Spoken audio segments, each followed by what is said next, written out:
Gen W's Getting Personal series is our way of starting the money conversation, and you're invited. Join us and feel empowered. Guys, I'm so excited. Today we're going to be getting personal with Nduka. How are you today? I am doing very well. Are you very happy to be here. excited? Yes. We're going to get a little personal. That is very fine. I'm very comfortable. All right. So let's talk about your early childhood, maybe your early teen years. And I want to know when you first started to understand the concept of money. I started to first understand the concept of money when I was 9 years old. My dad used to initially pay us to do chores. Okay. So I remember Saturday he said, "You're gonna mop the balcony and I'm gonna give you 100 naira," which is less than $1. So naira. So where are you from? I'm from Nigeria. Okay.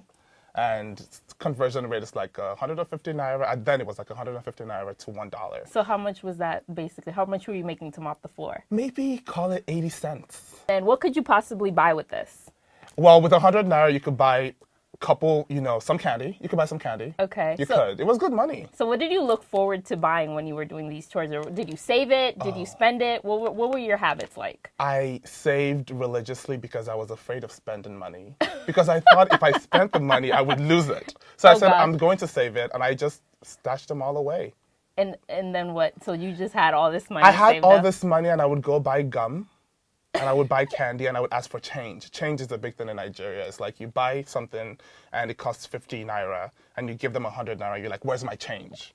There's no tipping in that context. It's where's my change? And I remember doing that a lot of times.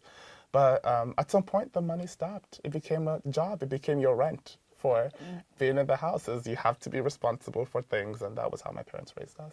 All right, so now we're going to talk a little bit about college and maybe when you started to get a little more independent. So thinking back to when you were in college, maybe undergrad or even grad school, if you've been to grad school, did you ever take any personal finance classes? I did not. I was an econ major. Okay. So I understood a sense of money and financial analysis and financial management, but I didn't take any personal finance. Do you know if this was something that was ever offered to you or an option, or how did you learn to manage your own money while you were in school? Did this ever become like a challenge? I understood that money management was fundamentally about making more than you spend. And so I took both extremes. You'd be surprised how many people don't get that piece. I did a lot of work in terms of I worked on campus. I worked 30 hours a week all throughout college. And so I constantly made a lot of money. I was just saving it. I really wasn't spending it unless I So you're like a to. diamond in the rough. Like that's like an awesome thing to do. Like a lot of people don't realize how important saving is. It's amazing that you were able to understand that and save so much money while you were in college. So you mentioned to me that you were an econ major while you were in college. So in picking your major, did you ever consider basically if I pick this major, I'll make more money versus picking this major? Was that ever a factor in picking? I did. Okay. Because I grew up and I did a lot of theater and I did a lot of writing and I wanted to be a writer. It was part of what I wanted to be. I didn't want to be a writer alone, but I wanted to be a writer at some capacity. I studied a lot of arts and creative writing in college. So I had a minor in creative writing, but I knew it couldn't be the major. Because I knew somehow I needed this other thing that could help me get employed and help me get to the kind of career I wanted. So I did an economics major and a creative writing minor, and I took a lot of acting and theater classes while in college as well. Are you ready? Because now we're going to get a little personal. Yes. And this is what this is all about, guys. So I want to know, how much of your income do you actually save right now?